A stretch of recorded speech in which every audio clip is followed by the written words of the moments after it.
I thought it was gonna fall down. Actually, is that how much I have left for video? That might be. I might need to start deleting.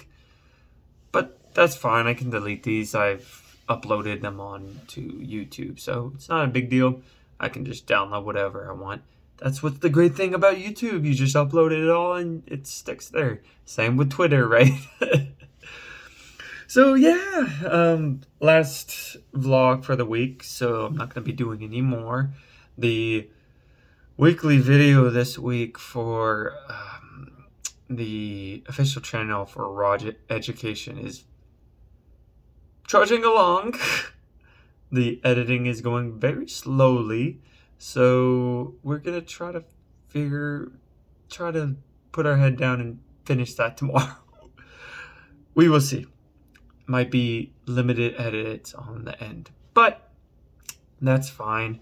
I went through it all, and we do it every week, so it's all about learning.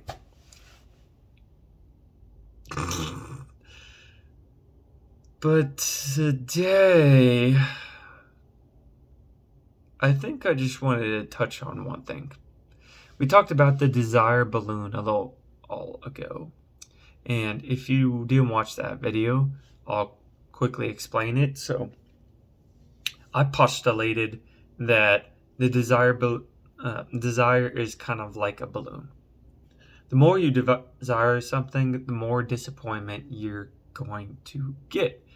And it's like a balloon. So if you desire something a little bit, like the example I used was green tea, and you don't get green tea, then it's one puff up into the balloon, and then a small needle popping that balloon. And it's not that much. If you desire something a little bit more, like your daughter going to college and then her saying, no, I don't want to go to college, I want to travel the world, then it's a little bit more moderate, right? The balloon is a little bit more bigger, and the pop of devastation a little bit more. And the final example I used was an Auschwitz prisoner. That it was a real life example that Viktor Frankl in Man's Search for Meaning talks about, where a inmate, or not an inmate, my apologies, a prisoner in Auschwitz thought they were going to be saved on March 30th and had all this hope, so all this desire for a future outcome. And that balloon, because of the intense situation that we're in, was so filled up that it was about to pop. And when they didn't came, the pop was so intense that it practically killed them. Now, the one small detail I realized today, listening to Dopamine Nation by Anna Lemke. It's great, by the way. It's one of the modern books that I actually listen to. So that's saying something, because I don't necessarily, there's not a lot of modern books that I read about. Don't want to read about them. Or not that I don't want to read about them, that they don't, it kind of are, a lot of modern books to me are very superficial. There are only a few that I feel that bring something new to light. And Anna Lemke's book, Dopamine Nation, comes at addiction, behaviors of addiction, and our pleasure-pain balance in a scientific manner, explaining how dopamine affects your brain. And what's really interesting is the simplified version, but pain and pleasure are actually regulated in the same part of the brain. So they are ever intertwined to our brains. So that's one part. But what I realized too, when she was talking about these addicts who would get into these states where they would partake in an addiction. So let's say cigarettes, partake in a little bit of one, and then they would have a reciprocal backlash to that addiction. So let's say you have you took first time you did a cigarette. Well, you're gonna have somewhat of a pain later on whenever you have a little bit of nicotine withdrawal, but very, very simplified, maybe nothing at all. But if you keep doing it, the more pain you experience if you don't actually partake in that addiction, or if you deprive yourself of that addiction until you get so addicted, your pleasure gets so intense that your desire for that, see where I'm going with this, the desire for that addiction is so intense that if you don't get it fulfilled, your pain is reciprocated. So this is where I'm getting at. It seems like addicts have the same kind of metaphor for the desire balloon as people with desire have, and people with hope have, or the desire you get from hope.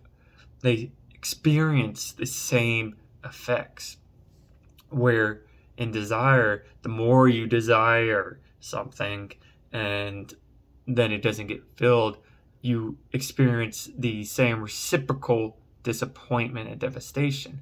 Where in addiction, the more you're addicted to something, the more you desire a craving or an activity and you're not satisfied with it, you get a similar reciprocal pain or suffering or disappointment, you could say. But this in the physical domain of your brain, and your brain is actually trying to offset itself. So there is neuroscience behind that. And I find it fascinating that desire with hope is also connected with addictions and people's cravings, because it is a desire. It's another desire. It's just a different kind of desire. And it shows how interconnected and we actually are, and a good reminder that even people who have these wild addictions, like things you don't even think about, like sexual addictions, and also just wild smoking habits, wild alcohol habits, how they're experiencing the same kind of experiences and pulls and that desire balloon as we are, but just at a more intense and more